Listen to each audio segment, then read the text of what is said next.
బయటికి. కట్టను చూసి కనిపెట్టలేని అనుకుంటున్నావా? ఏదో ఒక డౌట్ వచ్చేసిందా?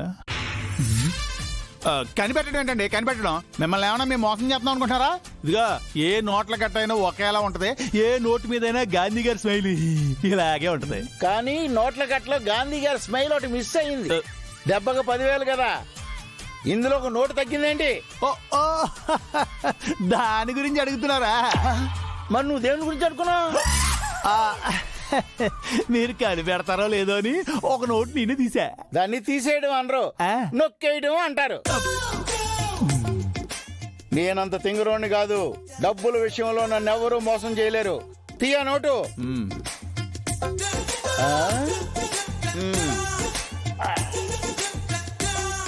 అవును యాదగిరి, రేయ్ ఈ సీమలో మనకంటూ ఒక క్రేజు, ఇమేజ్, నేము, ఫేము ఉండాయిరా. అవునన్నా, ఈ సీమలో మనం కీర్తిశేషులం. కీర్తిశేషులు అంటే పోయినోళ్ళురా. పోయినోళ్ళ? యాడికి పోయినోళ్ళన్నా? జమ్మల మడుక, తాడిపత్రిక? రేయ్ మీరు కత్తులు బాంబులేనా? బ్రెయిన్లు వాడరా? ఆ, చెప్పేది జాగ్రత్తగా ఏనండ్రా. ఆ, ఆ, ఆ.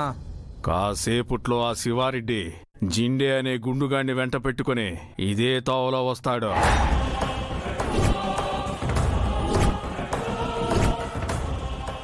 కారు దగ్గరికి రాగానే పొగ బాంబు ఇసరండి. పొగ కమ్ముకొని కారాగిపోతాది. వెంటనే కార్ని చుట్టుముట్టి లోపలున్న జిండేని జుట్టు పట్టుకొని బయటికి ఇడ్చండి. అన్నా, చిండేకి గుండు కదా, జుట్టాడుంది. ఫ్లోలో చెప్పాన్రా అన్నా. జుట్టు లేకపోతే చొక్కా పట్టుకొని లాగండి. అట్టే అన్న. గాని గుండెల్లో 4-5 పోట్లు కసకస పడవండి. అదే ఊపులో శివారెడ్డిని కూడా ఒక పోటు పొడవండి. అదేందన్నా, మనకు లెక్కించిన చంపమంటున్నావు? ఎన్నుపోట? వెన్నుపోటు కాదురా, శివారెడ్డి సావకుండా ఓ కత్తిపోటు పొడవమన్నాడు. ఎందుకన్నా? కారులో శివారెడ్డి జెండే ఇద్దరే వస్తున్నారు.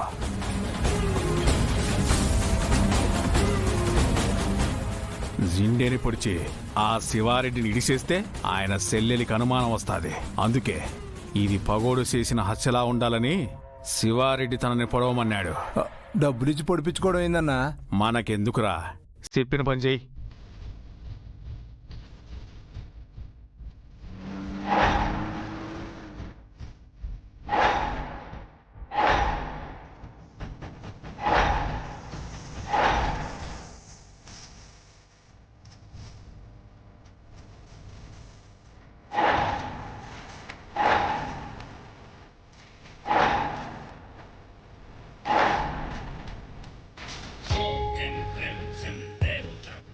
రేయ్ శివారెడ్డి కారు వస్తాంది. తలా ఓ దిక్కు దాక్కోండి. బాంబులు రెడీగా ఉన్నాయి కదా? ఉండాయన్నా. దాక్కోండి.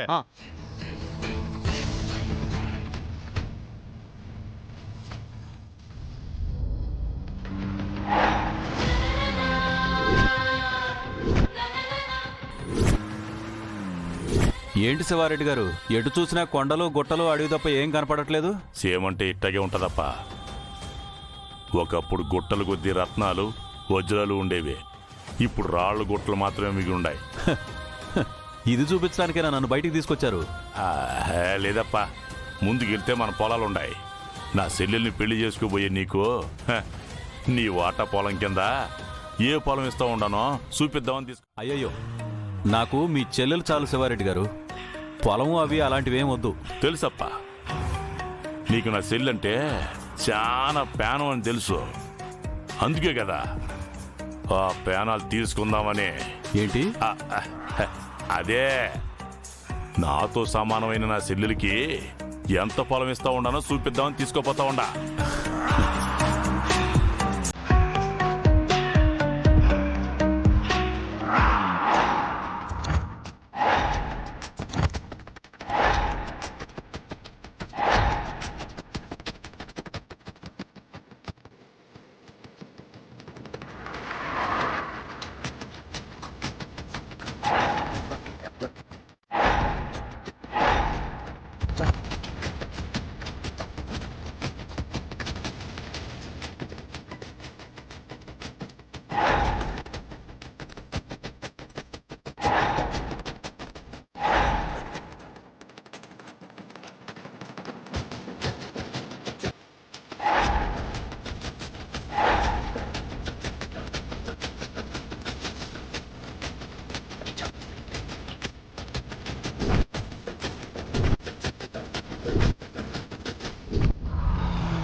ఇదేందన్నా కారు ఆడే ఆగి ఉండదు.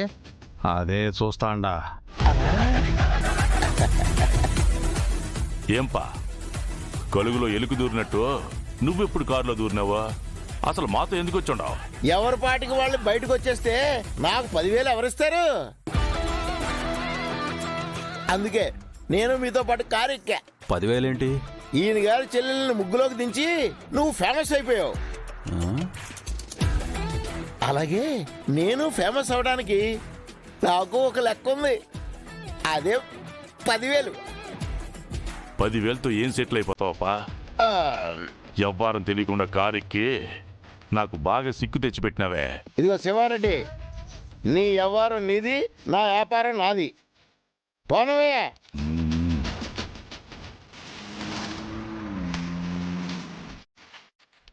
కారులో ఇతరమే వచ్చాండామని గంగిరెడ్డికి చెప్పుండాను. ఇప్పుడేమో ముగ్గురు ఉన్నాం. ఆడు ఒక పర్సన్ ఎక్స్ట్రా ఉన్నాడని తెగమగ పడతాడేమో. ఎట్టాగే నువ్వు 10,000 ఎక్స్ట్రా ఇచ్చైనా ఈ పొట్టోను కూడా వేసేయమని చెప్పాలా? అన్నా కారు వస్తా ఉండదన్నా. కనిపిస్తాందిరా.